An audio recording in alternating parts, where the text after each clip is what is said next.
இன்னைக்கு சம்மர் ஸ்பெஷலா நொங்கு பண்டம் செஞ்சிருந்தேன். ஆல்ரெடி சொன்னதுதான். நொங்கு சீசன் இருக்கும்போதே எல்லாத்தையும் ட்ரை பண்ணி சாப்பிட வேண்டியதுதான். அடுத்த சீசன் வர வரைக்கும் வெயிட் பண்ணணும்.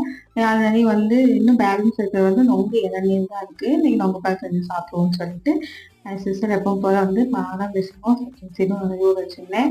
அது அப்படியே 2 ஸ்பூன் போட்டுட்டு அப்புறம் இன்னைக்கு நொங்கு கியூப் கியூப்பா போடல, நல்லா மேஷ் பண்ணி வச்சிருந்தேன். அது அப்படியே 2 ஸ்பூன் சேர்த்தாச்சு. சேர்த்துட்டு நல்லா காய்ச்சி ஆற வச்ச பால் தான் நான் சேர்த்துக்கிட்டேன்.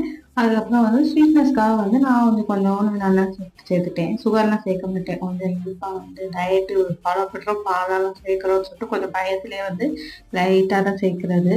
அதுக்கப்புறம் நல்லா ஒரு வாட்டி மிக்ஸ் பண்ணிவிட்டு அவ்வளோதான், சூப்பராக குடிச்சு முடிச்சிட்டேன். செம்மையாக இருக்கும்.